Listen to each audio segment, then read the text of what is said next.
Good morning students, welcome to MKH video series. I am Shivani. Today we are going to start the new chapter, that is motion. Before going to the chapter, we must have to know about the science. Science is classified into the three parts. Science is classified into three parts, that is physics, chemistry and biology. Okay, in biology you will study about the human system. Okay, and variation in animals. These two topics will be covered in the biology. ठीक है, and in chemistry you deals with the chemicals. You deals with the chemicals like chemical reaction, how the chemical reaction will occur, how the chemicals are formed, like that. Okay, and in the physics, chemical reaction, and in the physics you deal with the natural phenomena, deals with natural phenomena like that falling of apple from tree. This is also a natural phenomena. Falling of anything from the tree is the natural phenomena. Okay, and other example is the revolution of the planet,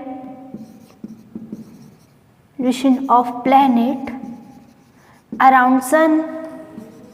This is also a natural phenomena. हमें पता है सन के around planets revolve करते हैं, ठीक है. And also the movement of wind is also a natural phenomena. Okay, next example की अगर हम बात करें तो हम क्या लिखेंगे? Production of the sound. Production of sound. अब साउंड कहीं से भी आ सकती है, स्पीकर से भी आ सकती है ना. अगर आप ये टेबल बजाओगे तो टेबल से भी साउंड प्रोड्यूस होती है. तो how will the sound will produce? ठीक है, तो इन सब का जो रीज़न है, ये सब जो नेचुरल फिनोमिना है, ये किससे डील करते हैं? फिजिक्स से डील करते हैं. ठीक है, नेक्स्ट अगर हम बात करें मोशन. मोशन भी एक नेचुरल फिनोमिना है. कैसे? अगर कोई चीज़ मूव कर रही है, मूव करने को ही हम मोशन बोलते हैं. ठीक है, अगर कोई चीज़ मूव कर रही है तो वो क्या है? नेचुरल फिनोमिना है. आप यहाँ खड़े हो, यहाँ से चल के यहाँ आ गए, तो ये क्या है? आपने वॉक की. अब वॉक क्या है? एक नेचुरल फिनोमिना है. चलना क्या है? एक नेचुरल फिनोमिना है. तो मोशन भी क्या आता है? फिजिक्स के अंडर आता है.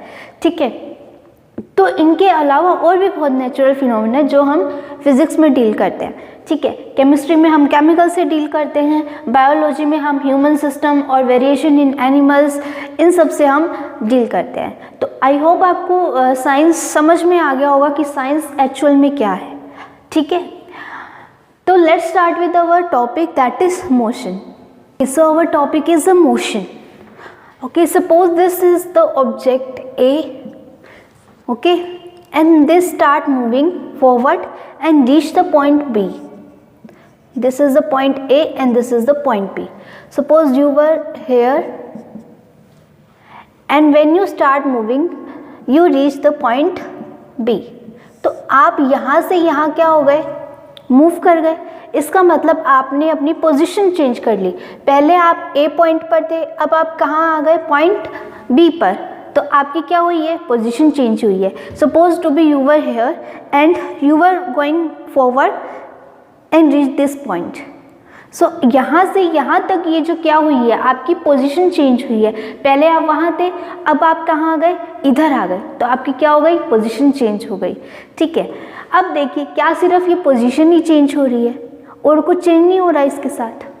हो रहा है, क्या चेंज हो रहा है, टाइम चेंज हो रहा है। आपको पता है टाइम बढ़ता ही जाता है, चाहे वो सेकंड में बढ़ रहा हो, चाहे वो मिनट में बढ़ रहा हो, चाहे वो आवर्स में बढ़ रहा हो, चाहे वो डेज में बढ़ रहा हो। ठीक है, पहले आप ए पॉइंट पर थे और आप बाद में बी पॉइंट पर पहुंच गए। सपोज टू बी ए से बी जाने में आपको लगा 1 सेकेंड या 2 सेकेंड लगे। ठीक है, तो आपको कुछ ना कुछ टाइम लगा। अब वैसे जब आप बी पॉइंट से सी पॉइंट पर जाओगे तब आपको फिर से 2 सेकेंड लगेंगे। हो सकता है इससे कम टाइम लगे, हो सकता है इससे ज़्यादा टाइम लगे, है ना। हो सकता है 1 सेकेंड लगे, हो सकता है 3 सेकेंड लगे, हो सकता है 2 सेकेंड लगे, है ना। तो इसका मतलब टाइम भी वेरी कर रहा है, टाइम भी चेंज हो रहा है। अगर मैं यहाँ थी, यहाँ से मैं यहाँ आ गई, तो यहाँ से जब मैं यहाँ आई मेरी पोजीशन तो चेंज हो रही है, साथ में टाइम भी चेंज हो रहा है। ठीक है, मेरे को 1 सेकेंड लग रहा है, यहाँ से यहाँ आने में मेरे को कितना सेकेंड लग रहे हैं, 1 सेकेंड लग रहे हैं। अगर मैं यहाँ से अपने घर तक वापस जाऊँ तो मेरे को कितना टाइम लगेगा, 15 मिनट लगेगा, 1 आवर लगे, जितना भी टाइम लगे, टाइम तो चेंज हो रहा है ना। ठीक है, सपोज टू भी यहाँ 8 PM थी। ठीक है, अब यहाँ से जब यहाँ पहुँचे 1 मिनट हो गए, 8.1 मिनट हो गए, मतलब हमें कितना टाइम लग गया, 1 मिनट लगा। यहाँ से यहाँ आने में हमें 1 मिनट लगा। पहले 8 बजे थे, अब 8:01 हो गए। ठीक है, ये बात आपको समझ में आई। जब हम वेरी करते हैं या मूव करते हैं तो हमारी पोजीशन तो चेंज होती है, लेकिन पोजीशन के साथ साथ हमारा जो टाइम है वो भी चेंज होता रहता है। ठीक है, तो हम मोशन की डेफिनेशन क्या लिखेंगे, यही जो मैंने आपको बताया, यही क्या होता है, मोशन होता है। मोशन यानी कि मूव करना, अपनी पोजीशन को चेंज करना with respect to time, time के रिस्पेक्ट में। जैसे जैसे हम अपनी पोजीशन चेंज कर रहे हैं वैसे वैसे टाइम भी चेंज हो रहा है। अगर हम मोशन की और एग्जाम्पल देखें तो सन, आपको पता है कि प्लैनेट्स होते हैं वो सन के अराउंड रिवॉल्व करते हैं। ठीक है, तो सन के अराउंड रिवॉल्व कर रहे हैं। पहले कोई प्लैनेट यहाँ था, ठीक है, अब वो यहाँ से यहाँ आ गया। अब यहाँ से यहाँ आने में उसको टाइम तो लगा होगा। ठीक है, कितना डे लगा, 1 डे लगा, 2 डे लगा, जितना भी डे लगा, यहाँ से यहाँ आने में उसको टाइम लगा है। और उसने क्या की है, अपनी पोजीशन भी चेंज की है। तो ये क्या है, ये भी एक मोशन का एग्जाम्पल है। ऐसे बहुत सारे आप मोशन के एग्जाम्पल ले सकते हो। Suppose to be this is the car, okay, and this is start moving and reach this point. So ये कार पहले यहाँ थी और यहाँ से यहाँ पहुँच गई, तो ये भी क्या है, मोशन है। ठीक है, तो हम मोशन की डेफिनेशन क्या लिख सकते हैं, मोशन की डेफिनेशन हम क्या लिख सकते हैं, change in position, change in position with respect to time, with respect to time is known as motion। ठीक है, या आप ऐसे भी लिख सकते हो when a body और ऑब्जेक्ट, कोई बॉडी या फिर कोई object, when a body change its position with respect to time is known as motion। ठीक है, ये तो हो गया मोशन की बात। सपोज टू बी ये कार है, ये यहीं खड़ी है, ये यहाँ से ए पॉइंट से बी पॉइंट पर नहीं गई, सिर्फ ये यहीं खड़ी है, रुकी हुई है कार। तो इसका मतलब हम क्या बोलेंगे, कार अभी स्टॉप पोजीशन पे है, कार अभी स्टेबल पोजीशन पे है। तो उस स्टेबल पोजीशन का नाम क्या है, रेस्ट, कि कार अभी रेस्ट पर है। ठीक है, रेस्ट यानी कि वो टाइम तो बढ़ता ही है, हमें पता है टाइम किसी के लिए नहीं रुकता, तो टाइम तो इंक्रीज कर रहा है लेकिन पोजीशन चेंज नहीं हो रही। कार जहाँ पहले मान लो अभी 8 PM है, 8 PM से 9 PM हो गए और कार वहीं की वहीं खड़ी है, तो ये कैसे हो गया, ये कौन सी पोजीशन हो गई, रेस्ट पोजीशन हो गई। मतलब टाइम के चेंज होने के साथ साथ हमारी जो कार की पोजीशन है वो चेंज नहीं हो रही। इसका मतलब ये जो कार है कौन सी पोजीशन पर है, रेस्ट पोजीशन पर है। अब suppose to be this is the point A and you were standing hair.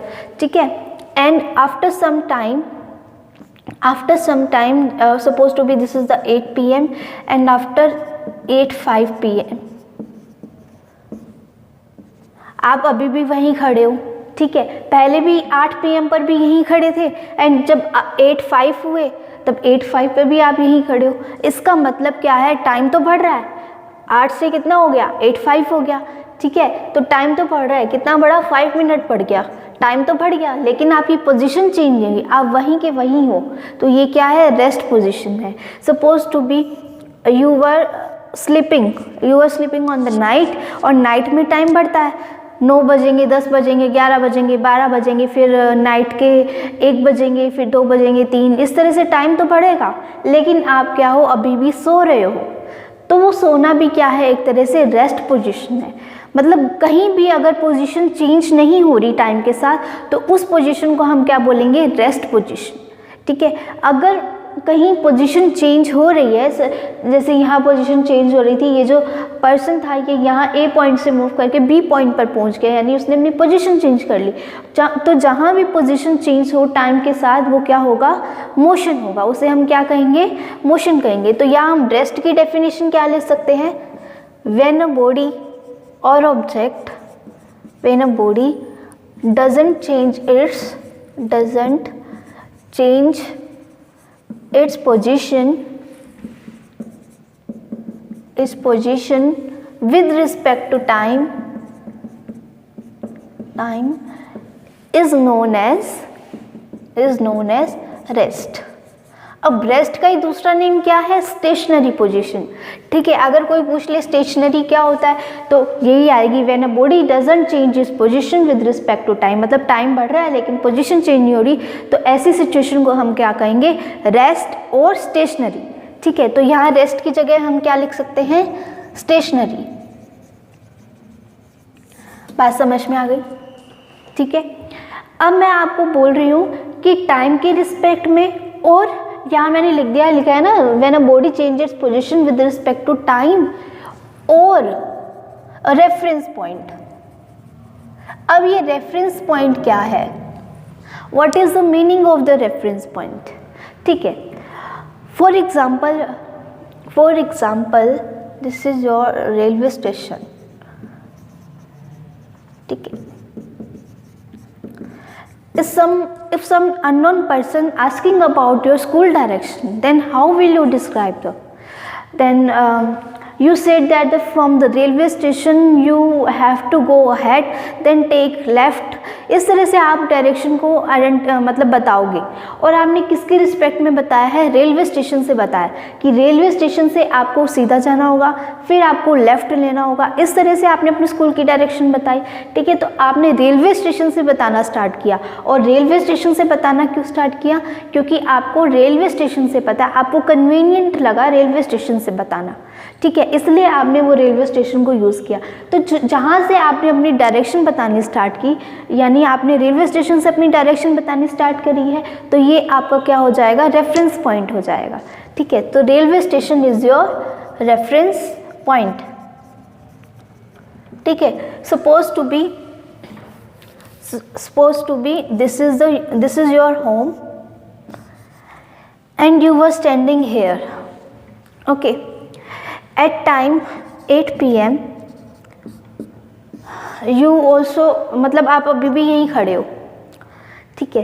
तो जब आप अभी भी यहीं खड़े हो और टाइम चेंज हो गया 8 से 8:30 PM,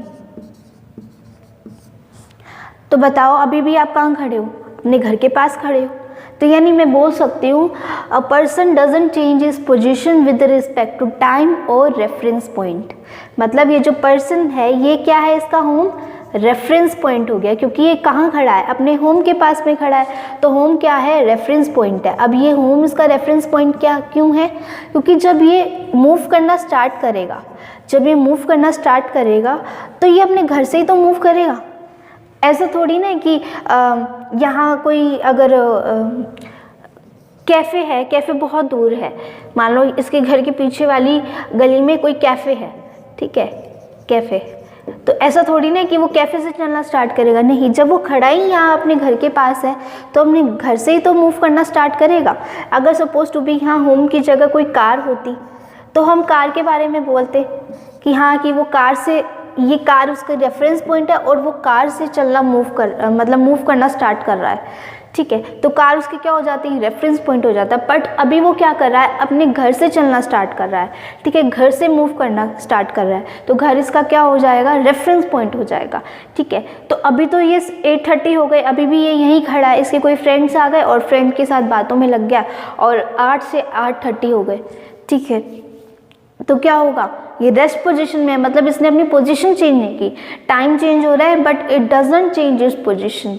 सो ये कौन सी पोजीशन, कौन सी सिचुएशन होगी, ये रेस्ट सिचुएशन होगी। रेस्ट, हम इसे बोलेंगे कि person is in rest position पर है ये, ठीक है। और किसके रिस्पेक्ट में, टाइम के रिस्पेक्ट में और रेफरेंस पॉइंट के रिस्पेक्ट में, क्योंकि ये होम से आगे बढ़ना भी स्टार्ट नहीं किया, ठीक है। अब सपोज टू बी अभी इसने यहाँ से ये यहाँ मूव कर गया, ठीक है, यहाँ से ये कैफ़े पहुँच गया। कैफ़े पहुँचने में इसको लगा 8:50 PM, यानी कि 20 मिनट्स लग गए इसको, ठीक है, 20 मिनट इसको लग गए। तो टाइम तो चेंज हो ही रहा है, तो टाइम के साथ साथ ये पर्सन भी अपनी पोजीशन चेंज कर रहा है। पहले ये यहाँ था, अब ये यहाँ आ गया, इसने अपनी क्या कर ली, पोजीशन को चेंज कर लिया। तो पोजीशन को चेंज कर लिया, इसका मतलब ये पर्सन कौन सी सिचुएशन में है, मोशन में है। और किसके रिस्पेक्ट में, टाइम के रिस्पेक्ट में और रेफरेंस पॉइंट के रिस्पेक्ट में। अब हमने इसे रेफरेंस पॉइंट क्यों बोला, क्योंकि इसने अपने होम से चलना स्टार्ट किया है, ठीक है। अब सपोज टू बी इसने कैफ़े पे खा पी लिया, अब ये अपने घर वापस जाना चाहता है, ठीक है। तो क्या करेगा, अब ये 8:50 हुए, 8:50 से 8:60 PM या 9 PM ये यहीं रुका हुआ था, 9 PM तक ये यहीं था, ठीक है। तो 9 PM 8:50 से 9 PM टाइम चेंज हो गया, टाइम चेंज हो गया, क्या इसकी पोजीशन चेंज हुई, नहीं हुई, क्योंकि ये अभी भी कहाँ है, कैफ़े में ही है, कैफ़े के अंदर ही है ये, ठीक है। और ये अपनी पोजीशन तो चेंज ही नहीं कर रहा, इसीलिए ये कौन सी पोजीशन में है, अभी रेस्ट पोजीशन में है। और इसका रेफरेंस पॉइंट क्या हो जाएगा, अब कैफ़े हो जाएगा, क्योंकि अब हम कैफ़े से बात कर रहे हैं, होम तो इसका दूर रह गया, अब हम किससे बात कर रहे हैं, कैफ़े से बात कर रहे हैं। So cafe is the reference point. Now he start moving toward its home, ये अपने घर की तरफ मूव कर रहा है, ठीक है। कब, 9-10 PM पर, 9-10 PM पर इसने मूव करना स्टार्ट किया अपने घर की तरफ, ठीक है। तो जब ये मूव कर रहा है, ये अपने घर पहुंच गया, तो बताओ अब ये कौन सी सिचुएशन में आ जाएगा, मोशन में आ जाएगा। क्यों, क्योंकि पहले ये कैफ़े में था, कैफ़े से ये अपने घर आ गए, यानी कि पोजीशन चेंज हो गई इसकी। तो पोजीशन चेंज हो गई किसके रिस्पेक्ट में, टाइम के रिस्पेक्ट में, टाइम बढ़ रहा था, पोजीशन भी चेंज हो रही है, तो मतलब मोशन हो गया। और with respect to reference point भी, मतलब पहले कैफ़े में था, कैफ़े इसका क्या था, रेफरेंस पॉइंट था, ठीक है, कैफ़े इसका रेफरेंस पॉइंट था। अब ये इस रेफरेंस पॉइंट से इसने अपनी घर की तरफ चलना स्टार्ट किया है, कैफ़े से इसने चलना स्टार्ट किया, तो ये इसका क्या हो जाएगा, रेफरेंस पॉइंट, ठीक है। अब सपोज टू बी यहाँ कोई कार है, वो मूविंग पोजीशन में है, मूविंग है, मतलब वो मूव कर रही है कार, और ये भी मूव कर रहा है। तो आप, और यहाँ कोई कैफ़े नहीं था, तो आप ये नहीं बोलोगे कि वो कार इसकी रेफरेंस पॉइंट है। कोई स्टेबल पोजीशन, कोई रेस्ट पोजीशन पर होता है ना, उसी को हम रेफरेंस पॉइंट बोलते हैं। अब आप कार को रेफरेंस पॉइंट कैसे बोल दोगे, वो तो मूव कर रही है, वो तो 1 सेकेंड में यहाँ से यहाँ पहुँच जाएगी, तो क्या वो उसका रेफरेंस पॉइंट होगा, नहीं। रेफरेंस पॉइंट वो होता है जो एक जगह स्टेबल रहे। अब कैफ़े देखो एक जगह स्टेबल था, ये यहाँ से हिल नहीं रहा, ठीक है, ना हिल सकता और ना हिल रहा। होम भी यहाँ का यहीं था, इसलिए ये भी नहीं हिल रहा। अब यहाँ कोई ना कोई ट्री होगा, तो ट्री भी इसका क्या है, रेफरेंस पॉइंट हो जाएगा कि वो ट्री से अपने घर की तरफ मूव कर रहा है, ठीक है। ना कि कोई चीज़ अगर मूविंग स्टेट में है तो उसे हम नहीं बोलेंगे रेफरेंस पॉइंट। आपको बात क्लियर हुई, कोई चीज़ अगर मूविंग स्टेट में है, मूविंग पोजिशन में है, तो उसे हम रेफरेंस पॉइंट नहीं बोलेंगे। कोई चीज़ स्टेबल है, रेस्ट पोजिशन पर है, उसी को हम रेफरेंस पॉइंट इंडिकेट करेंगे। आपने यहाँ जब अपने घर की डायरेक्शन, अपने स्कूल की डायरेक्शन बताई, तो हमने रेलवे स्टेशन क्यों यूज़ किया, क्योंकि वो वहाँ स्टेबल था। अगर suppose to be this railway station start moving, ये मूव करना स्टार्ट कर जाए, तो वो पर्सन आइडेंटिफाई कर पाएगा कि रेलवे स्टेशन पहले यहाँ था, अब यहाँ पहुँच गया, तो मेरे को कौन से वाले रेलवे स्टेशन पर जाना है, मेरे को उसकी पहले वाली पोजीशन पर जाना है या इधर वाली पोजीशन पर जाना है, नहीं ना। अगर आप अपनी स्कूल की डायरेक्शन कार से बताते कि यहाँ एक कार है, ठीक है, इस कार से आप स्ट्रेट जाना, फिर लेफ्ट लेना, है ना, इस तरह से जब आप डायरेक्शन बताते, वो बंदा कंफ्यूज हो जाता, वो पर्सन कंफ्यूज हो जाता। कैसे कंफ्यूज होता, हो सकता है वो कार वहाँ हो ही ना, है ना, हो सकता है वो मूव करके कहीं और चली गई हो, है ना। तो जरूरी तो नहीं है ना कि वो यहीं खड़ी रहेगी, इसीलिए रेफरेंस पॉइंट उसको बोला जाता है जो चीज़ स्टेबल रहती है। अब ये आपको अच्छे से क्लियर हो गया, ठीक है। तो मोशन क्या होता है, when a body changes position with respect to time और with respect to reference point, reference point भी आपको पता चल गया, is known as motion. Rest क्या होता है, when a body doesn't change its position with respect to time is known as rest position. Okay, reference point की आप डेफिनेशन अपने आप लिख सकते हो। रेफरेंस पॉइंट क्या डेफिनेशन लिखेंगे हम, लिख लेना आप अपने आप, मैंने इतना बड़ा समझाया है, आप अपनी लैंग्वेज में कुछ भी लिख लेना, ठीक है। बेसिकली एग्जाम में आपसे ये तो नहीं पूछेंगे कि what is the reference point, आपको अंडरस्टैंडिंग के लिए ये चीज़ क्लियर होनी चाहिए कि रेफरेंस पॉइंट क्या होता है। सो आप इसे कैसे भी अपनी लैंग्वेज में लिख लीजिए। What is the meaning of the physical quantity, our next topic is the physical quantity. Physical quantity. Okay, so what is the meaning of the physical quantities? Any quantity that can be measured is known as physical quantity. Any quantity that can be measured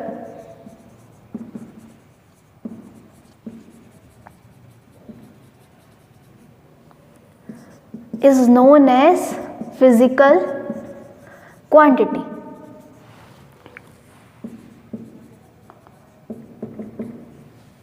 okay, कोई भी quantity हो जिसको आप major कर सकते हो उसे हम फिजिकल क्वांटिटी कहेंगे। For example length, mass, temperature, है ना। You can measure the length in centimetre, in meter, in kilometer, है ना। and the mass you can also measure in its kilogram, gram. Temperature, you can also measure the temperature in degree centigrade and Fahrenheit in Kelvin. तो इन सब को आप major कर सकते हो, तो ये सब कैसी क्वांटिटी है, फिजिकल क्वांटिटीज है। समझ में आया। Any quantity that can be measured is known as physical quantity. Length can also be measured, mass can also be measured, temperature can also be measured. So this all are the physical quantities. Okay. अब ये जो physical quantity है, this can be further divided into two parts. First is the scalar quantity. And second is the vector quantity. What is the meaning of the scalar quantity? The physical quantity which only have the magnitude is known as scalar quantity. The physical quantity, मैं इसको short form में लिख रही हूँ, आप इसको लिख लेना completely. The physical quantity that can only have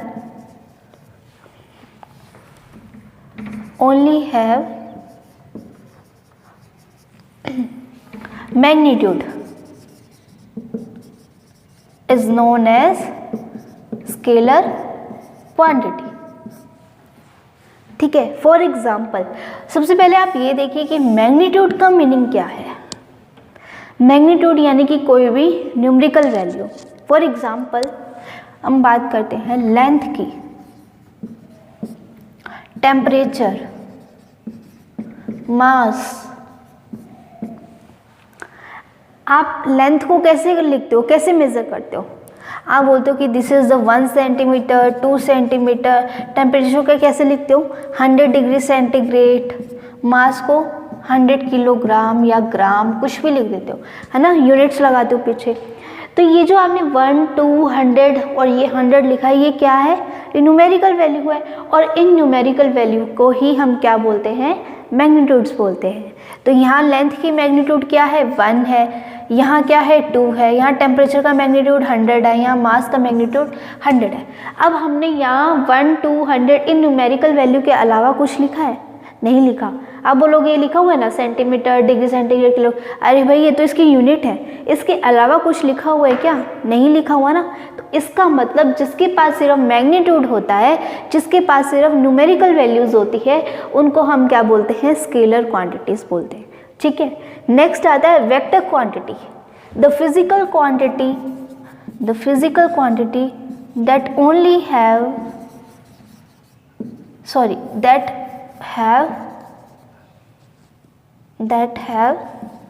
magnitude and direction both is known as vector quantity. जिसके पास मैग्नीट्यूड भी हो और जिसके पास डायरेक्शन भी हो, उसको हम क्या बोलेंगे? वेक्टर क्वांटिटी बोलेंगे। मैग्नीट्यूड यानी कि कोई न्यूमेरिकल वैल्यू भी हो और न्यूमेरिकल वैल्यू के साथ साथ उसकी डायरेक्शन को भी इंडिकेट कर दे, डायरेक्शन भी बता दे, तो वो कौन सी क्वांटिटी हो जाएगी? वेक्टर क्वांटिटी हो जाएगी। फॉर एग्जाम्पल डिस्प्लेसमेंट, ये क्या होता है डिस्प्लेसमेंट? इसे हम अभी बहुत अच्छे से डिटेल में देखेंगे। ठीक है, displacement, what is the meaning of the displacement? कोई ऑब्जेक्ट यहाँ है, यहाँ से वो यहाँ पहुँच गया, तो यहाँ से यहाँ आने के बीच में जितनी भी डिस्टेंस है, शॉर्टेस्ट डिस्टेंस है, इसको डिटेल में देखेंगे। अगेन मैं कह रही हूँ, इसको डिटेल में देखेंगे। ठीक है, इसके बीच में जो शॉर्टेस्ट डिस्टेंस है उसको डिस्प्लेसमेंट बोलते हैं। अब मैं आपको ये बोल रही हूँ कि इन दो ऑब्जेक्ट के बीच की जो डिस्टेंस है वो 2 मीटर है इन नॉर्थ। मतलब मैंने यहाँ क्या बोल दिया? डायरेक्शन बोल दी, साथ में मैग्नीट्यूड बोल दिया। मैग्नीट्यूड कितना है? 2 है, और डायरेक्शन क्या है? नॉर्थ है। तो मतलब मैंने मैग्नीट्यूड भी दे दिया और डायरेक्शन भी दे दिया, तो ये क्वांटिटी कैसी है? वेक्टर क्वांटिटी है। तो आपको याद रखना है कि ये डिस्प्लेसमेंट जो होता है वो वेक्टर क्वांटिटी होती है। इसके अलावा एक एक्सेलरेशन है हमारी, वो भी कैसी क्वांटिटी होती है? वो भी वेक्टर क्वांटिटी होती है। इसके अलावा वेलोसिटी, ये भी एक वेक्टर क्वांटिटी है। ठीक है, तो हम वेलोसिटी के बारे में देखेंगे, एक्सेलरेशन में देखेंगे, डिस्प्लेसमेंट देखेंगे, और जो स्पीड होती है आपकी स्केलर क्वांटिटी होती है। स्पीड, डिस्टेंस, ये सब आपकी स्केलर क्वांटिटी है, ये आपको याद रखना है। हम इस चैप्टर में हमें क्या देखना है? स्पीड देखनी है, डिस्टेंस देखना है, डिस्प्लेसमेंट, एक्सेलरेशन, वेलोसिटी, इन सब फिजिकल क्वांटिटीज़ के बारे में हमें पढ़ना है। ठीक है, तो आपको पता चल गया कि वेक्टर क्वांटिटी क्या होती है? विच both have magnitude and direction. For example displacement, acceleration, velocity. If in the question the direction is the mention, then the quantity given is the vector quantity. Okay, तो अब ये ज़रूरी नहीं है कि वो डायरेक्शन इन्हीं में दे, नॉर्थ, साउथ, वेस्ट, ईस्ट, इन सब में दे। नहीं, वो बोल सकता है फॉरवर्ड डायरेक्शन, ये भी एक डायरेक्शन ही है, फॉरवर्ड। बैकवर्ड भी बोल सकता है, और क्या क्या बोल सकता है? लेफ्ट, राइट, स्ट्रेट, ये सब वर्ड दे दे। इसका मतलब क्या है? ये डायरेक्शन मेंशन करती, क्वेश्चन में डायरेक्शन मेंशन करती, और जहाँ डायरेक्शन मेंशन कर दे वो कौन सी क्वांटिटी होती है? वेक्टर क्वांटिटी होती है। आई होप आपको अच्छे से क्लियर हो गया कि स्केलर क्वांटिटी क्या है, वेक्टर क्वांटिटी क्या है। The quantity which only have the magnitude and the quantity which both have magnitude and the direction is known as vector quantity. Example भी हमने देख लिए, जिसमें डायरेक्शन मेंशन की हो वो कौन सी क्वांटिटी होगी? वेक्टर। जिसमें डायरेक्शन मेंशन नहीं की हो वो कौन सी क्वांटिटी होगी? Scalar quantity. ठीक है, अब हमारा जो नेक्स्ट टॉपिक है unit. Why we need the unit. हमने देखो लेंथ के पीछे यूनिट्स लगा रखी है, centimetre, degree centigrade, kilogram, gram. तो हमें ये यूनिट्स लगाने की ज़रूरत क्यों आई? Why we need this unit? So next topic is all about that. So let's understand what is the meaning of the unit. It is the reference standard in terms of which any physical quantity can be measured. Physical quantity हमने अभी देखा कि क्या होती है। ठीक है, तो कोई भी फिजिकल क्वांटिटी जिनको मेज़र करना है उन सब के लिए एक रेफरेंस स्टैंडर्ड की ज़रूरत होती है। अब वो रेफरेंस स्टैंडर्ड क्या होते हैं? For example length in metre, centimetre, kilometre. For example आपने लिखा है this is the length and this is the temperature. आपने लिख दिया 100 centimetre length and temperature is also 100 degree centigrade. ठीक है, अब आप इजीली आइडेंटिफाई कर पा रहे हो कि कौन सी लेंथ है और कौन सी टेम्परेचर है, ठीक है, बिकॉज आपको पता है कि length is measured in the centimetre and temperature is measured in the degree centigrade. So you will easily identify the difference between these, ठीक है. So if I am remove this unit degree centigrade or centimeter, then I am saying that what is the length and what is the temperature between these two. सो आप इन सबको identify नहीं कर पाओगे, आप नहीं बता पाओगे कि कौन सी लेंथ है, कौन सा टेम्परेचर है. क्यों नहीं बता पाओगे? क्योंकि इसके आगे यूनिट ही नहीं लिखी. या तो ये टेम्परेचर हो सकता है, या ये हो सकता है, या तो ये लेंथ हो सकती है, ये लेंथ हो सकती है, बट एक्चुअल में ये वाली लेंथ है और ये वाली टेम्परेचर है. आप क्या करोगे? उल्टा बोल दोगे, है ना. और सीधा बोल भी दिया तो वो किससे दिमाग लगा के थोड़ी ना बोला उसको तो आपने सिर्फ यूं ही आइडिया लगाया है कि हाँ ये हो सकता है, ठीक है. तो अगर मैं यहाँ लिख देती सेंटीमीटर और डिग्री सेंटीग्रेड, तो आप आंख बंद करके भी बता देते कि ये वाली लेंथ है और ये वाला टेम्परेचर है.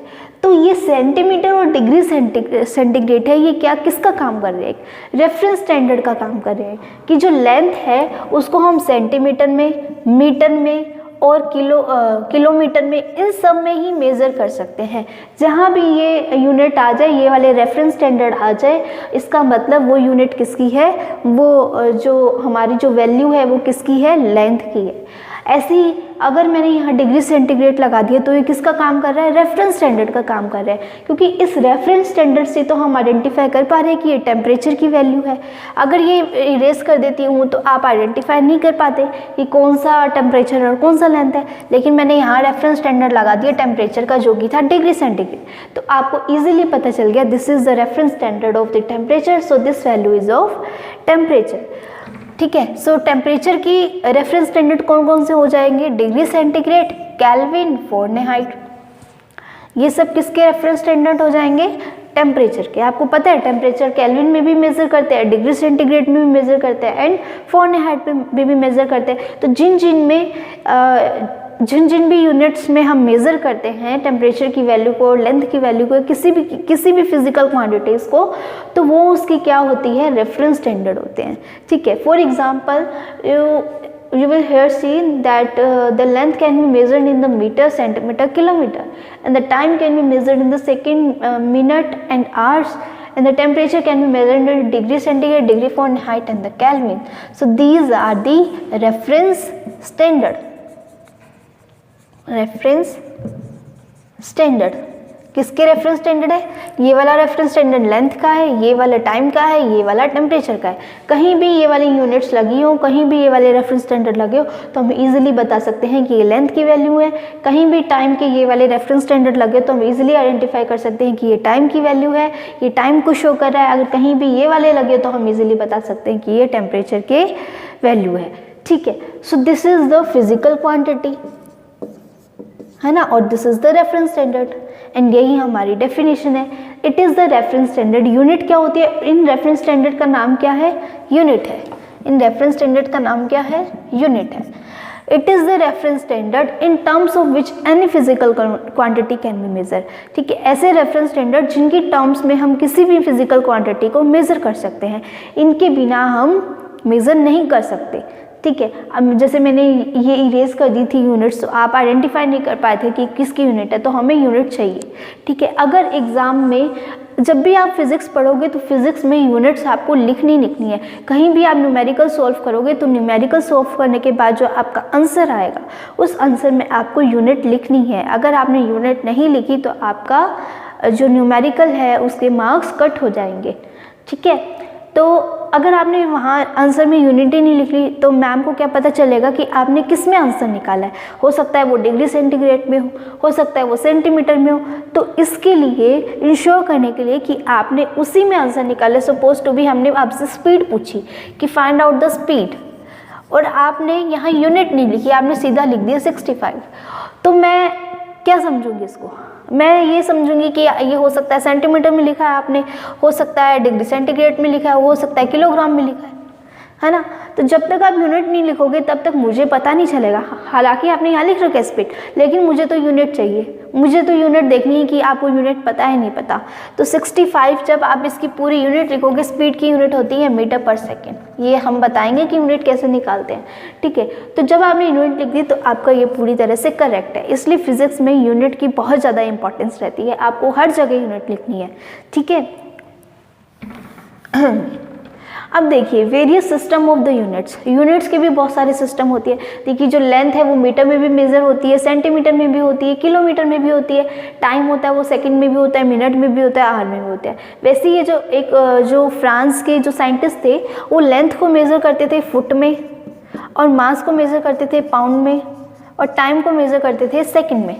अब ये इसको याद रखने का तरीका क्या है, FPS, F से फुट, P से पाउंड, S से second, okay.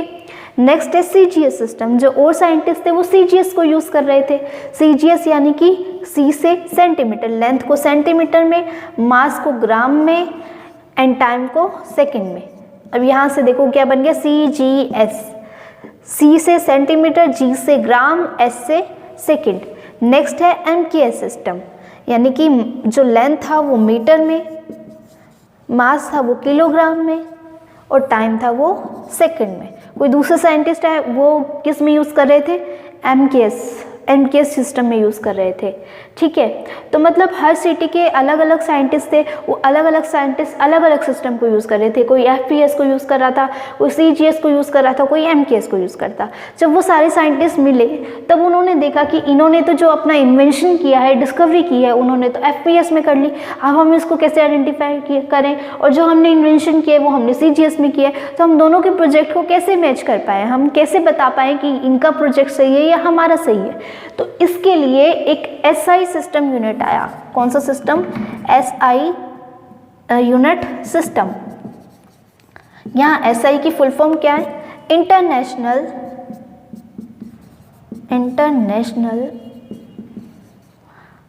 System of unit, system of unit. तो ये आया, ये बोला अगर आपको कोई भी डिस्कवरी करनी है, इन्वेंशन करना है, प्रोजेक्ट बनाना है, साइंटिस्ट को बोला उन्होंने कि आपको कोई भी डिस्कवरी करनी है, इन्वेंशन करनी है, प्रोजेक्ट बनाना है, तो आप हमेशा किसको यूज़ करोगे, MKS को यूज़ करोगे। तो MKS उन्होंने किसको क्या डिक्लेयर कर दिया, SI यूनिट डिक्लेयर कर दी। MKS सिस्टम को उन्होंने क्या डिक्लेयर कर दिया, SI यूनिट डिक्लेयर कर दी कि आप अब हर जगह, चाहे वो फ्रांस हो, चाहे वो जर्मनी हो, चाहे वो इंडिया हो, हर जगह MKS सिस्टम चलेगा। आपको अपनी, अगर आपको इन्वेंशन करनी है तो आप MKS सिस्टम में करो, ना कि FPS और CGS में। तो हमेशा फिजिक्स में SI यूनिट्स काम आती है। SI यूनिट का मतलब क्या है, लेंथ को हम मीटर में लिखेंगे, मास को हम किलोग्राम में लिखेंगे, टाइम को हम सेकेंड में लिखेंगे। सपोज टू बी आपके पास मास तो दिया है किलोग्राम में, और लेंथ दी है किलोमीटर में, और टाइम दिया है सेकंड में। तो किलोमीटर सेकंड तक तो ठीक है, सॉरी किलोग्राम और सेकंड तक तो ठीक है, क्योंकि किलोग्राम और सेकंड किस में आ रहे हैं, MKS में आ रहे हैं। लेकिन यहाँ मीटर चाहिए और उन्होंने क्या दे दिया, किलोमीटर दे दिया। तो हमें तीनों सेम चाहिए, या तो तीनों CGS सिस्टम में हो, या तीनों MKS सिस्टम में हो, या तीनों FPS सिस्टम में हो। हमें तो MKS सिस्टम चाहिए, तो हम इस किलोमीटर को किस में चेंज करेंगे, मीटर में चेंज करेंगे। यानी कि जो तीनों यूनिट है वो तीनों एक ही सिस्टम से बिलोंग करनी चाहिए, और वो सिस्टम कौन सा है, MKS सिस्टम। यानी कि लेंथ मीटर में होनी चाहिए, मास किलोग्राम में होना चाहिए, और टाइम सेकंड में होना चाहिए। समझ में आ गया। तो SI यूनिट सिस्टम किसको डिक्लेयर किया गया है, MKS सिस्टम को। जब भी हम कोई भी फिजिकल क्वांटिटी अभी रीड आउट करेंगे, उन सब में मैं आपको एक SI यूनिट बताऊंगी कि इसकी SI यूनिट ये होती है, इसकी SI यूनिट ये होती है। तो आपके आंसर में अगर पूछ रहा है कि स्पीड की स्पीड अगर आपने न्यूमेरिकल में सॉल्व की है, न्यूमेरिकल में स्पीड निकाली है, तो उसके आगे कौन सी यूनिट लिखोगे आप, SI यूनिट लिखोगे। और वो SI यूनिट क्या होती है स्पीड की, वो भी हम आपको दिखाएंगे, ठीक है। तो वो आपको याद रखनी है कि स्पीड की SI यूनिट ये होती है, ठीक है। उसको डिराइव करने का भी मेथड बताऊंगी कि कैसे डिराइव करते हैं, ठीक है। तो बेसिकली आपको एक तरह से लर्न हो ही जाएगी, अगर आप करके भी देखोगे ना तो, ठीक है। तो आपको पता चल गया कि SI यूनिट सिस्टम किसको डिक्लेयर किया, MKS, जहाँ मीटर, किलोग्राम एंड सेकंड। अगर एक भी यूनिट दूसरे सिस्टम में है, जैसे यहाँ किलोमीटर में दी, तो हमें चेंज करनी होगी। हम ऐसे ही यूज़ नहीं कर सकते, अगर आप ऐसे ही आपने यूज़ कर दिए तो आपके आंसर्स गलत आ जाएंगे, ठीक है। तो this is all about the unit. Next topic is the difference between the distance and the displacement. these two are the physical quantities, okay. So what is the meaning of the distance? The actual length traveled by an object is called distance, okay. Suppose to be this is an object A, this is an object A, and this start moving forward and reach the point B. So what is the distance traveled by A? What is the distance traveled by this object O? Okay. Suppose this covered this length is 5 metre, इसने 5 metre की distance cover करी है, length cover करी है या path cover किया है। तो इसने ये जो पाथ कवर किया है A से B तक कितने मीटर का पाथ कवर किया है? 5 मीटर का पाथ कवर किया है। तो ये इसकी क्या हो जाएगी? डिस्टेंस हो जाएगी। समझ में आई? पता चला? मतलब अगर मैं बोल रही हूँ कि अब यहाँ ये एक्चुअल पाथ का, एक्चुअल लेंथ का मीनिंग क्या है? Suppose this is the object A and this travel along this path and reach the point B, and I am asking about the distance travel by the object O. Okay, so आप क्या बोलोगे कि मैंने बताया कि यहाँ से ये गया 5 मीटर, फिर यहाँ से आगे ये 3 मीटर इसने कवर किया, फिर आगे फिर से इसने 5 मीटर कवर किया, फिर आगे फिर से इसने 5 मीटर कवर किया, मतलब इतनी इसने लेंथ कवर करी है। तो बताओ इसका डिस्टेंस क्या होगा? तो आपको सिंपली क्या करना है? 5 + 3 + 5 + 5, ठीक है। तो कितना आएगा? 10, 15, 17, 18 मीटर। यानी कि जितना भी पाथ है, चाहे वो ऐसे घूम के आया है, चाहे वो इस तरह से आया है, तो जैसे भी वो आया है, जो भी उसने पाथ फॉलो किया है, उस पाथ में जितना डिस्टेंस, जितना लेंथ कवर हुई है, जितनी लेंथ कवर हुई है, उसको हम क्या बोलेंगे? डिस्टेंस बोलेंगे। तो यहाँ ये इस तरह से आया, ये ऑब्जेक्ट वो है, वो इस तरह से मूव किया उसने, तो यानी कि उसने टोटल कितनी डिस्टेंस कवर कर ली? 18 मीटर डिस्टेंस कवर कर ली। Suppose I am here and I am मतलब मैं इस तरह से घूम के आ रही हूँ, ठीक है, या घूम के पूरा घूम के राउंड निकाल के मैं उस उधर वाले कॉर्नर पे पहुँच रही हूँ, ठीक है। ऐसे नहीं है कि मैं सीधा ऐसे जा रही हूँ, सीधा नहीं जा रही मैं, बिल्कुल ऐसे घूम के राउंड करके बिल्कुल उस कॉर्नर पे जा रही हूँ, ठीक है। तो ये जो मेरी डिस्टेंस कवर है वो कितनी होगी?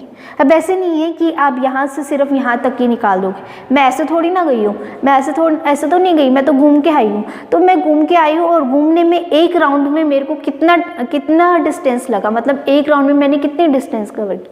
सपोज यहाँ से मेरे को यहाँ जाना है A से B, अब मैं इस तरह से तो नहीं गई, मैं किस तरह से गई हूँ? इस तरह से। पहले यहाँ राउंड किया मैंने, फिर इस पॉइंट पे आ गई, फिर मैं इस पॉइंट पे राउंड किया, फिर मैं इस पॉइंट पे आई, फिर इस पॉइंट पे आके मैंने राउंड किया, फिर फाइनली मैं यहाँ B पॉइंट पर आ गई। तो मैंने 3 राउंड लिए, ठीक है। 3 राउंड लेने के बाद कितनी डिस्टेंस कवर की? सपोज टू बी इस पॉइंट पर मैंने डिस्टेंस कवर की 10 मीटर की, और इस पर भी मैंने 10 मीटर की और इधर मैंने 5 मीटर की। तो मैं पूछ रही हूँ कि टोटल डिस्टेंस कितनी, और ये जो टोटल डिस्टेंस है ये है 20 मीटर की, 20 मीटर नहीं 10 मीटर मान लो, 10 मीटर की यहाँ से यहाँ तक की डिस्टेंस 10 मीटर है। और जब मैं राउंड करके आई तो मेरे को कितना लगा? ये पूरा एक राउंड मैंने 10 मीटर का लगाया, ये वाला राउंड मैंने 10 मीटर का लगाया, और इधर वाला राउंड मैंने 5 मीटर का लगाया। यानी जो फाइनल जो पॉइंट है वहाँ मैंने कितना राउंड लगाया? 5 मीटर का राउंड लगाया। तो आप 10 मीटर टोटल डिस्टेंस बोलोगे, ये पूरी डिस्टेंस 10 मीटर है, तो आप मेरी डिस्टेंस कवर 10 मीटर बोलोगे या 10 + 10 + 5 मीटर बोलोगे? 10, 20, 25 मीटर, 25 मीटर बोलोगे या 10 मीटर बोलोगे? आप कहोगे 10 मीटर। नहीं, क्या मैं ऐसे चल के गई? क्या नहीं चल के गई ना, मैं तो घूम के गई हूँ। यानी कि मुझे पूरा डिस्टेंस 10 मीटर का डिस्टेंस मैंने कवर किया, फिर यहाँ आके मैंने 10 मीटर का डिस्टेंस कवर किया, फिर यहाँ आके मैंने 5 मीटर का डिस्टेंस कवर किया है। तो मैं घूम कर गई हूँ, पूरा डिस्टेंस कवर करके गई हूँ। तो आप 10 मीटर क्यों बोल रहे हो? पूरा मैंने कितना डिस्टेंस कवर किया है? 25 मीटर मैंने कवर किया। एक्चुअल में वो लेंथ कितनी थी? एक्चुअल में लेंथ तो 10 मीटर ही थी, बट मैंने कवर कितना कर लिया? 25 मीटर, ठीक है। अगर कोई पूछ रहे कि आप कितनी कितना डिस्टेंस कवर करके आए हो।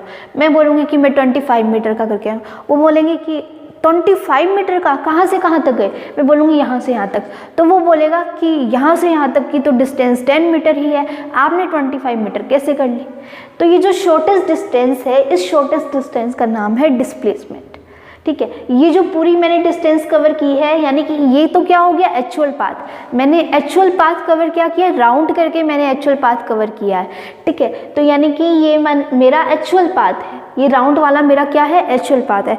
ये स्ट्रेट लाइन मेरा एक्चुअल पाथ नहीं है, मेरा एक्चुअल पाथ क्या है, ये राउंड वाला। तो राउंड वाला मेरा जो कवर हुआ, राउंड वाला पार्ट जो मेरा कवर हुआ, वो मेरी टोटल डिस्टेंस है, वो मेरी क्या है, टोटल डिस्टेंस, यानी मैंने 25 मीटर की टोटल डिस्टेंस कवर की है। तो जो 25 मीटर है ये तो क्या है, डिस्टेंस है। ठीक है, और ये जो शॉर्टेस्ट डिस्टेंस है, यानी यहाँ से लेकर यहाँ तक जो फाइनल पॉइंट है वो क्या है, 10 मीटर। तो यानी कि ये क्या हो गई, डिस्प्लेसमेंट हो गई। The difference between the initial and the final position is known as displacement. The shortest distance between initial and final position is called displacement. मतलब ये शॉर्टेस्ट डिस्टेंस है, जैसे ये पॉइंट ए से बी है, एक्चुअल पाथ तो कितना था, 18 मीटर था, यानी कि एक्चुअल डिस्टेंस कितनी है, 18 मीटर है। एक्चुअल डिस्टेंस नहीं, एक्चुअल में एक्चुअल पाथ मैंने कितना कवर किया है, 18 मीटर का पाथ कवर किया है। तो इसका मतलब ये क्या है, ये डिस्टेंस है, यानी मैंने इतनी डिस्टेंस कवर की है। बट अगर मैं आपसे डिस्प्लेसमेंट पूछ रही हूँ तो डिस्प्लेसमेंट कितना होगा, यहाँ से लेकर यहाँ तक आई, तो मैंने चलना यहाँ से स्टार्ट किया और मैं पहुँची कहाँ हूँ, यहाँ तक पहुँच गई। तो इसका मतलब इसके बीच में और इसके बीच में कितना डिफरेंस आएगा, इसके बीच में मान लो सपोज टू बी 10 मीटर का डिफरेंस है। तो यानी कि डिस्प्लेसमेंट कितनी हो जाएगी, 10 मीटर की। ये तो लॉन्गेस्ट पाथ हो गया है ना। शॉर्टेस्ट पाथ कौन था, ये वाला या फिर ये बड़े वाला, ये वाला होएगा शॉर्टेस्ट पाथ। ठीक है, और इनिशियल पोजीशन भी यही है और फाइनल पोजीशन भी मेरी यही है। मतलब मैंने यहाँ से स्टार्ट किया और मैं यहाँ आके स्टॉप हो गई, तो जहाँ मैं स्टॉप हो रही हूँ वो मेरी क्या है, फाइनल पोजीशन है, और जहाँ से मैंने स्टार्ट किया वो मेरी इनिशियल पोजीशन होती। इनिशियल पोजीशन फाइनल पोजीशन का मतलब समझ में आया, जहाँ से मैं चलना स्टार्ट कर रही हूँ वो मेरी इनिशियल पोजीशन है, और जहाँ जाकर मैं स्टॉप हो रही हूँ वो मेरी क्या है, फाइनल पोजीशन है। ठीक है, तो यहाँ से मैंने स्टार्ट किया और यहाँ आके मैं स्टॉप हो गई, तो ये मेरी इनिशियल पोजीशन हो गई और ये वाली मेरी फाइनल पोजीशन हो गई। ठीक है, तो इन दोनों के बीच का जो डिफरेंस था वो 10 मीटर था। तो 10 मीटर क्या है, डिस्प्लेसमेंट, यानी कि मैंने कितना डिस्प्लेसमेंट किया है, मैंने 10 मीटर का डिस्प्लेसमेंट किया है। अगर कोई पूछे कि कितनी डिस्टेंस कवर की है आपने, तो हम बोलेंगे कि हमने 18 मीटर की डिस्टेंस कवर किया। अगर कोई पूछे कि आपका डिस्प्लेसमेंट कितना है, तो 10 मीटर का मेरा डिस्प्लेसमेंट था। तो यही दोनों में डिफरेंस है। ठीक है, यहाँ पे तो एक्चुअल लेंथ जो जितनी भी ट्रेवल की है हमने, मतलब जिस भी रास्ते से हम आए, चाहे वो घूम के आए हैं, चाहे वो स्टेट से आए हैं, चाहे वो कैसे भी आए हैं हम, तो वो सारी जो जितनी भी डिस्टेंस उसमें लगी है, जितना भी लेंथ उसमें लगा है, वो सब ऐड होके एक हमें डिस्टेंस देंगे। लेकिन यहाँ क्या है, शॉर्टेस्ट डिस्टेंस, शॉर्टेस्ट डिस्टेंस जो होगी, सबसे छोटी जो डिस्टेंस होगी, उसी को हम डिस्प्लेसमेंट कहते हैं। या अगर हम कहें the difference between the initial and the final position is known as displacement. ठीक है, जो सेकंड डिफरेंस है कि ये स्केलर क्वांटिटी होती है और ये वेक्टर क्वांटिटी होती है। स्केलर क्वांटिटी क्यों होती है, क्योंकि इसको बताने के लिए हमें कोई डायरेक्शन की नीड नहीं होती। स्केलर क्वांटिटी यानी जिसका सिर्फ मैग्नीट्यूड होता है, इसको डिस्टेंस को बताने के लिए हमें डायरेक्शन नहीं बतानी होती। लेकिन डिस्प्लेसमेंट को बताने के लिए हमें डायरेक्शन भी बतानी होती है। सपोज टू भी मैंने बोला कि 10 मीटर मेरा डिस्प्लेसमेंट हुआ, वो पूछेगा कहाँ से डिस्प्लेसमेंट हुआ, तो मैं बोलूँगी 10 मीटर ईस्ट, यानी मेरा ईस्ट से 10 मीटर जो है डिस्प्लेसमेंट हुआ है। तो मैंने ईस्ट क्या बता दी, एक डायरेक्शन बता दी है ना। या मैं बोलूँ 10 मीटर मैं फॉरवर्ड की तरफ मूव कर रही हूँ, तो इसका मतलब वो 10 मीटर फॉरवर्ड क्या है, डायरेक्शन है। तो डिस्प्लेसमेंट कैसी होती है, वेक्टर क्वांटिटी होती है, यानी जिसकी मैग्नीट्यूड भी होता है और डायरेक्शन भी होती है। तो ये कैसी क्वांटिटी हो गई, वेक्टर क्वांटिटी।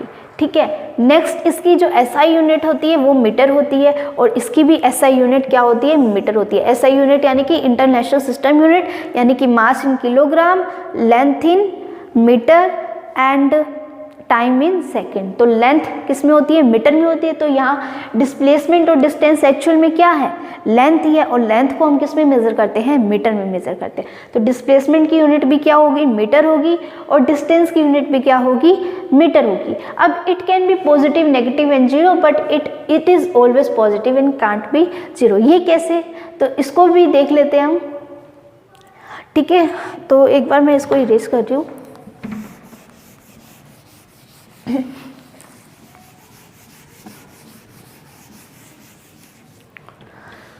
तो यहाँ सबसे पहले डिस्टेंस पे आइए। This is the object A, this is the point A, and you will start moving forward and reach the point D. पहले आप ए पॉइंट पे थे, अब आप डी पॉइंट पर पहुंच गए। तो मैंने आपसे पूछा कि आपने कितनी डिस्टेंस कवर की है, यहाँ से यहाँ ही की है, और यहाँ से यहाँ में कितने मीटर है, ये मीटर है, ठीक है, मीटर। तो आपने कितनी डिस्टेंस कवर किया, 100 मीटर। कैसे, 100 माइनस यहाँ से माइनस 0, कितने डिस्टेंस आई, 100 मीटर। तो ए से डी जाने में आपने कितनी डिस्टेंस कवर की, 100 मीटर की, ठीक है। अब सपोज टू बी आप ए से डी गए, डी के बाद आप सी पॉइंट पर वापस आ गए, ए से डी गए, डी से सी आ गए, ठीक है। अब बताओ आपकी इनिशियल पोजीशन कौन सी है, इनिशियल पोजीशन तो आपकी ये है ए। अब आप स्टॉप कहाँ जाके हुए, सी पॉइंट पे जाके स्टॉप हुए हो, तो इसका मतलब ये आपकी कैसी हो गई, फाइनल पोजीशन, ठीक है। अब मैं आपसे पूछ रही हूँ कि बताओ कि कितना डिस्टेंस कवर हुआ। आप बोलोगे इतना डिस्टेंस कवर हुआ, क्या आपने एक्चुअल में इतना डिस्टेंस कवर किया है, नहीं ना। आप पहले ए से डी गए हो, पहले आपने 100 मीटर की डिस्टेंस कवर की, यहाँ से यहाँ कितना डिफरेंस है, 100 मीटर का डिफरेंस है। तो पहले आपने 100 मीटर की डिस्टेंस कवर की, उसके बाद आप डी से सी आए हो, फिर उसके बाद आपने इतनी डिस्टेंस भी कवर की, और इनके बीच में कितना डिफरेंस है, 100 माइनस 60 पे पॉइंट है ना, 100 माइनस 60 कितना आया, 40 मीटर, ठीक है। पहले आपने 100 मीटर की डिस्टेंस कवर की, उसके बाद आपने 40 मीटर की और डिस्टेंस कवर की, तो यानी टोटल कितनी हो गई, 140 मीटर। तो ये आपकी क्या है, एक्चुअल डिस्टेंस आपने जितनी कवर करी है ये है, ठीक है। अब सपोज टू बी आपने ए पॉइंट से चलना स्टार्ट किया, अब डी पॉइंट पर पहुंच गए, then after D you will reach at the point B, ठीक है। पॉइंट बी, सी पर नहीं रुके आप, बी पर रुक गए। अब मैं आपसे पूछूँ आपकी एक्चुअल डिस्टेंस कितनी है, आप बोलोगे इनिशियल पोजीशन तो ये है, अब आपकी फाइनल पोजीशन क्या हो जाएगी, बी, क्योंकि अब आप सी पे नहीं रुके, अब आप कहाँ रुके हो, बी पे आके रुके हो, तो इसका मतलब फाइनल पोजीशन आपकी बी हो जाएगी। जहाँ आप स्टॉप हो जाओ आपकी क्या है, फाइनल पोजीशन होती है, ठीक है। तो इनके बीच में अब डिफरेंस, पहले आप ए से डी गए, ठीक है, 100 मीटर हमने कवर कर लिया, लिखते जाओ जितना कवर किया है। उसके बाद आप ए से बी आए, तो ए से बी आए, सॉरी डी से बी आए, ए से डी गए, डी से बी आए हो, ना कि ए से बी आए, ठीक है। तो डी से बी में कितना डिस्टेंस कवर हुआ है, 100 minus 40, 60 metre, 100 minus 40 is equal to 60 metre. Total कितना हो गया, 160 मीटर। तो यानी अब आपने कितनी डिस्टेंस कवर करी है, 160 मीटर की। जब आप सी पॉइंट पे स्टॉप हुए थे तब आपने 140 मीटर की, जब आप डी पॉइंट पर गए थे तब आपने 100 मीटर की। ये बात आपको समझ में आई। अब सपोज टू बी आप यहाँ ए पॉइंट पर हो, ठीक है। अब ए पॉइंट से डी पॉइंट पर गए, ये वाली सेम लाइन है, ये वाली सेम लाइन है इधर, ए पॉइंट से डी पॉइंट पर गए तब तो 100 मीटर है, लेकिन अब आप ए पॉइंट से डी पॉइंट पर नहीं गए, ये आपका पॉइंट है और यहीं से आप राउंड करके वापस आ गए। बताओ आपकी डिस्टेंस कवर्ड कितनी होगी, आप बोलोगे 0। क्यों, क्योंकि हमने कोई मूवमेंट ही नहीं की। क्यों नहीं की मूवमेंट, घूमकर तो आए हो ना, ऐसे राउंड कर कर तो आए हो, राउंड करने में भी कोई डिस्टेंस कवर हुई होगी।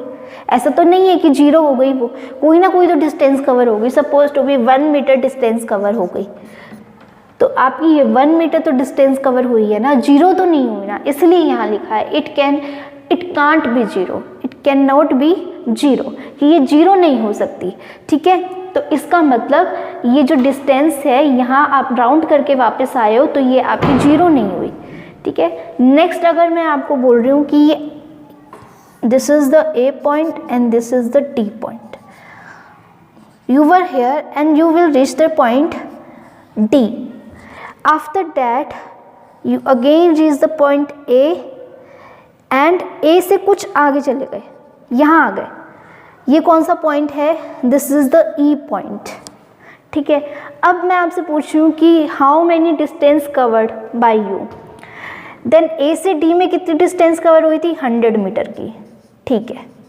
अब 100 से वापस इधर आ गए ए पॉइंट पे, तो वापस कितनी डिस्टेंस कवर करी, 100 मीटर की, यानी अभी तक टोटल कितनी डिस्टेंस कवर करी है, 200 मीटर की आपने डिस्टेंस कवर करी है। पहले यहाँ से यहाँ गए, फिर यहाँ से वापस यहाँ आ गए, तो ऐसा तो नहीं है जीरो है, क्योंकि कुछ ना कुछ तो डिस्टेंस कवर हुई है, तो जीरो तो नहीं हो सकती। तो यहाँ से पहले 100 मीटर की कवर हुई, फिर यहाँ से अगेन वापस आए तो 100 मीटर की दोबारा कवर हो गई, यानी कि टोटल 200 मीटर। उसके बाद आप ए से थोड़ा सा पीछे चले गए, यानी कि सपोज टू बी 5 मीटर पीछे चले गए, तो ये 5 मीटर भी आपने कुछ ना कुछ डिस्टेंस कवर करी है, तो यानी कि ये 5 मीटर भी इसमें ऐड हो जाएगी, यानी कि कितना हो गया 205 मीटर।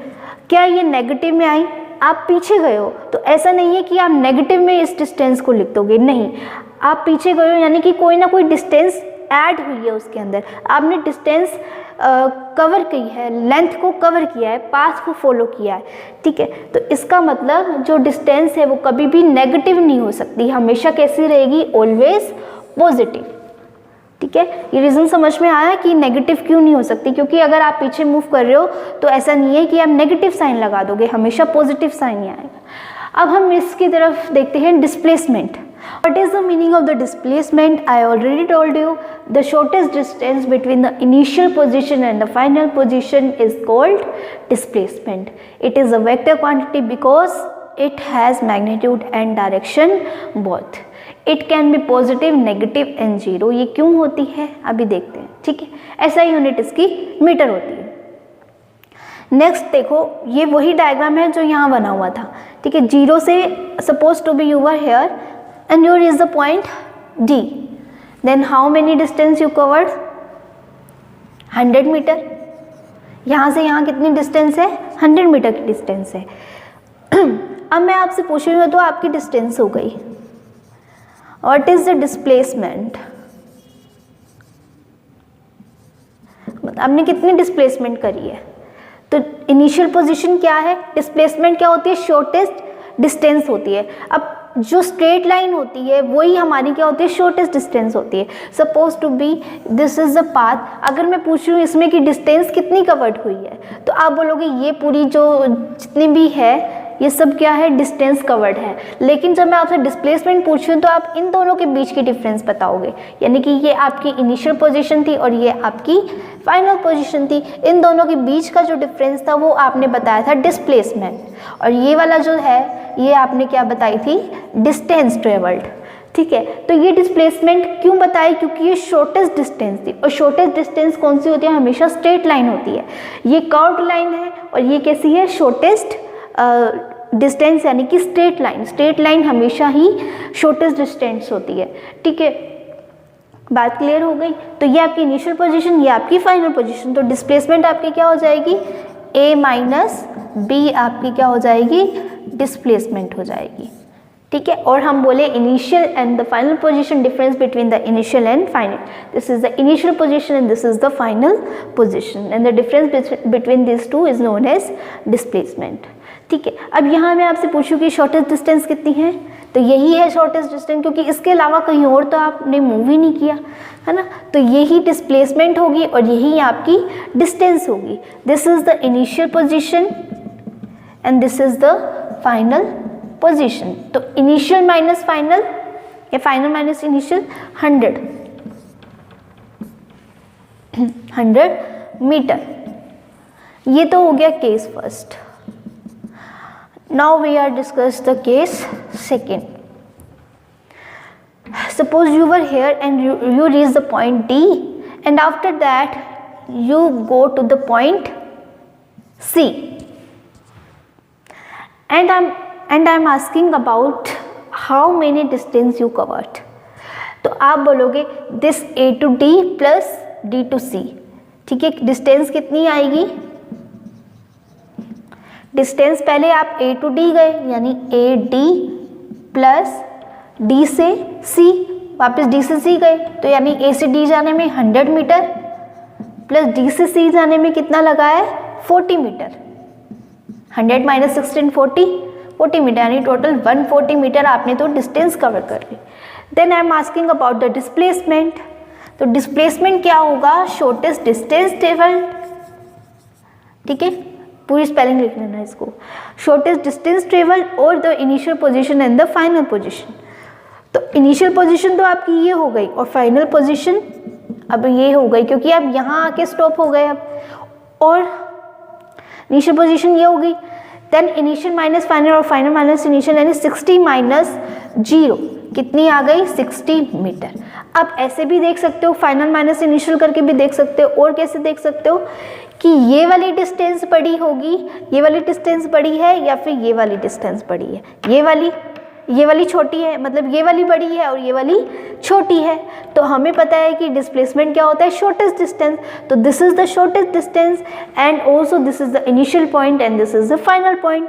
तो कैसे भी आप निकाल लो, अगर आप शॉर्टेस्ट से निकाल रहे हो तो इसका मतलब 60 आएगा, तब भी इनिशियल माइनस फाइनल करके निकाल रहे हो तो भी आपका 60 मीटर आएगा, ठीक है। अब suppose to be you are here and you reach the point D, after that you will reach the point B. What is the distance, distance travelled is the 160 metre. कैसे आई थी वो हमने इस केस में कवर करी थी, ठीक है। And now I am asking about the displacement, ठीक है। Then the displacement covered by the object O या ऑब्जेक्ट ओ, ठीक है, इज दिस, ये वाली शॉर्ट है या फिर ये वाली शॉर्ट है, ये वाली शॉर्ट है। तो शॉर्टेस्ट डिस्टेंस कितनी हो गई 0 माइनस 40 और 40 माइनस 0, सॉरी, इधर वाली साइड में पॉजिटिव होती है और इसके पीछे वाली साइड में इनिशियल से पीछे चला जाए तो वो क्या होती है, माइनस में आती है। तो यहाँ कितनी है, ये शॉर्टेस्ट डिस्टेंस है, तो शॉर्टेस्ट डिस्टेंस कितनी है 40 माइनस 0, यानी कि 40 मीटर। तो हमारी डिस्प्लेसमेंट कितनी हो गई 40 मीटर। अब देखिए ये मैंने अभी क्या बोला, ये पॉइंट आपका ए था और ये आपका पॉइंट बी था। आपने यहाँ से चलना स्टार्ट किया और आप बी पॉइंट पर पहुँच गए। अब बी ये आपकी इनिशियल पोजीशन है और ये आपकी फाइनल पोजीशन है अभी, लेकिन आपने ए पॉइंट से चलना स्टार्ट किया, बी पॉइंट पर पहुँच गया, बी पॉइंट से अगेन आप यहाँ जाके स्टॉप हो गए। ए से पीछे आपकी ये इनिशियल पोजीशन थी, इनिशियल पोजीशन से पीछे जाकर स्टॉप हो गए। ये आपकी इनिशियल थी, इनिशियल से पीछे चले गए। तो पीछे जाने का मतलब ये अब आपकी नेगेटिव में आएगी। ये सिर्फ किसके केस में है, डिस्प्लेसमेंट के केस में। डिस्टेंस के केस में तो ये ऐड हो जाती है, चाहे वो पीछे जाए चाहे वो आगे जाए, वो ऐड हो जाती है। जैसे हमने यहाँ किया था कि ये ए से डी गया था, ए से डी जाने के बाद ये थोड़ा सा पीछे चला गया था, 5 मीटर पीछे चला गया था और ये हमारा 100 मीटर था। तो पहले ये इसने 100 मीटर की कवर की थी, फिर ये वाली 100 मीटर की कवर की, देन अगेन 5 मीटर की कवर की। तो टोटल 205 मीटर हमारा आंसर आया था। इसमें तो हमने ऐड कर दिया था, लेकिन डिस्प्लेसमेंट में अगर वो इनिशियल पोजीशन से पीछे की तरफ चला जाए तो वो डिस्प्लेसमेंट कैसी हो जाती है, नेगेटिव में हो जाती है। इसलिए यहाँ बोला है कि वो नेगेटिव भी हो सकती है। अब जीरो कैसे हो सकती है ये भी दिखाएंगे, ठीक है। तो ये आपको समझ में आया 40 मीटर। थर्ड केस में आपको बोल रही हूँ यही वाला कि पहले वो यहाँ से यहाँ गया, यहाँ से यहाँ आने के बाद वो इस ई पॉइंट पर आ गया, यानी कि ए से पीछे आ गया, ठीक है। या मैं ऐसे बता रही हूँ, ये ए पॉइंट है और ये बी पॉइंट है। यहाँ इसने कवर्ड की, इसने डिस्टेंस 5 मीटर की और यहाँ से बी से ये थोड़ा सा ए से पीछे चला गया, यानी कि इसने कवर कर ली 6 मीटर की डिस्टेंस। 6 मीटर यानी कि ये वाला 5 था और ये वाला 6 था। 6 ऑब्वियस सी बात है, इससे थोड़ा सा पीछे आएगा, यानी कि कितना पीछे आया, ये 1 मीटर पीछे आया है। तो 6 माइनस 5, इनिशियल पोजीशन क्या है, इनिशियल पोजीशन ये वाली है, ए पॉइंट ये हमारी इनिशियल पोजीशन है।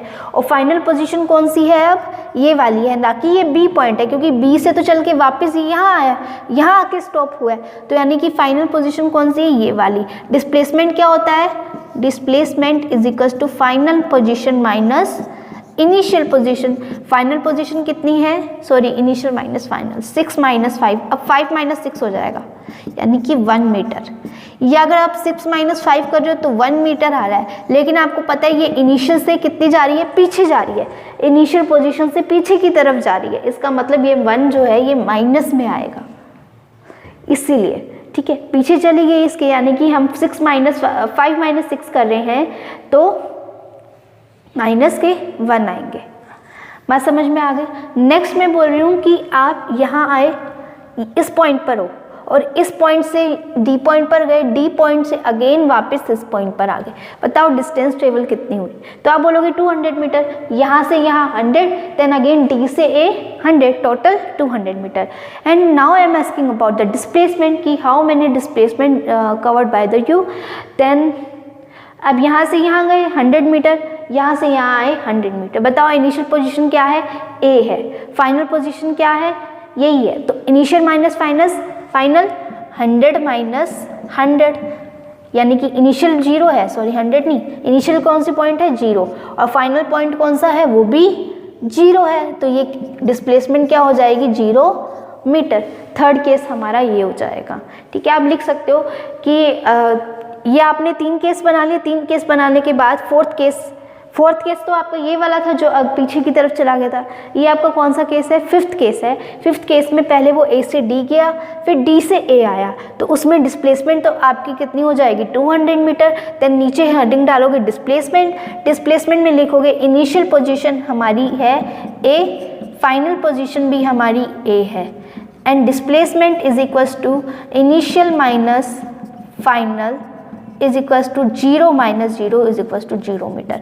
इस तरह से आप कर लेना। ठीक है, तो आपका क्या आंसर आ गया? 0। इसलिए यहाँ लिखा था इट कैन बी पॉजिटिव भी हो गई थी, क्योंकि यहाँ से इनिशियल पोजीशन से इधर की तरफ जा रहे हैं तो पॉजिटिव में, नेगेटिव भी हो सकती है, इनिशियल पोजीशन से पीछे की तरफ जा रहे हैं तो नेगेटिव में, और 0 भी हो सकती है। अगर हम लौट के वापस उसी पॉइंट पर आ रहे हैं तो 0 हो जाएगी। लेकिन डिस्प्लेसमेंट कभी भी 0 नहीं होती और कभी भी नेगेटिव नहीं होती। क्यों नहीं होती? क्योंकि डिस्प्लेसमेंट हमेशा ऐड होती जाती है। ठीक है, अगर आप यहाँ से यहाँ गए हो, यहाँ से यहाँ आए हो, यानी आपने कुछ ना कुछ डिस्टेंस कवर करी है, वो कभी भी 0 नहीं हो सकती। ठीक है, वो हमेशा एडअप होती है। तो ये आपको डिस्टेंस और डिस्प्लेसमेंट में अच्छे से डिफरेंस समझ में आ गया। ठीक है, so this is all about this video. The next physical quantity will be covered in the next video. Thank you so much for watching. Have a nice day.